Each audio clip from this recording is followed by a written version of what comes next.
Hello, welcome back again, and we're continuing our look at grappling today. Recording this on a slightly different day. This is a Thursday, where I normally record them on the Tuesday, so instead of my amazing plunderhosen, you get me in a kilt tonight.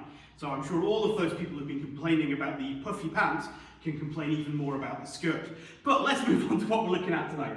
If Ian comes in and we're in a grappling situation here, we get into this, and then a lot of people shut down the bottom half of their body, because they're really focused on what's my opponent doing, how can I manipulate and move around and find different ways of grappling, how can I hit my opponent, but actually there's a lot I can be doing with my feet that are going to influence the whole of the grappling situation.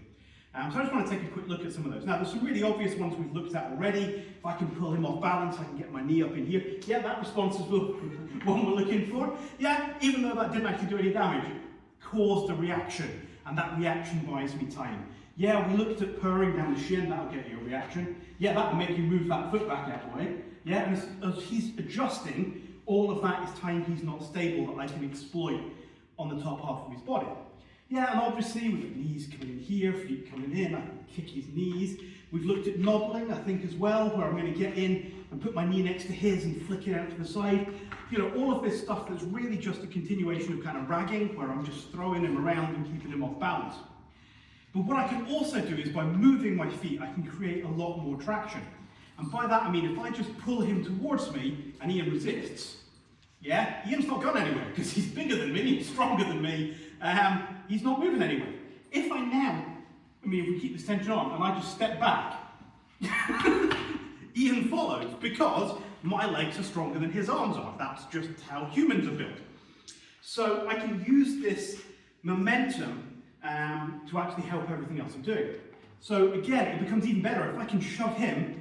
Most people's response when you shove them is to shove back. Yeah, if I go here, he's coming back at me. So if I go in here and then use my weight to pull him out of the way, I'm creating a lot of momentum that allows me eventually to move into things like throws and trips. But for now, what this allows me to do is I shove, yeah, he comes back in. Well, now's the point I'm going to turn and step. And suddenly I'm in a much better position than I was. I can turn this into my armbar, and then I can start with my feet again. Ian doesn't like that one. So, other options I've got, if I come in, I can try and step past. Any form of kind of stepping past on this outside line instantly forces them either to fall or to have to compensate by moving. If you're moving back to get your feet back under your centre of balance, well, you're giving me your head at that point, aren't you? So, by moving my feet, I'm again changing the dynamics. The other one I can do is I can go forward on the centre line. Anything I do that puts my foot across the line between his heels makes life very awkward for you. Yeah? You don't want to do too much or you end up kneeing yourself. But also from here, all I've got to do is shift my weight a little. And I'm doing very little effort and you are finding this really awkward. Yeah? And that's great. And then I'm going to turn and go into my next grapple. So don't forget about the feet when you're grappling. It's really the point of today's one. Is just not just in terms of kicking, but see where you can move, change the balance. All of that is going to help you gain more control in the actual grapple, even though that's happening with your hands. Hopefully that makes sense, and it ties in quite nicely with the dirty boxing stuff we're looking at last week. So enjoy, experiment, but play nice with your partners, obviously, and we'll catch you next week.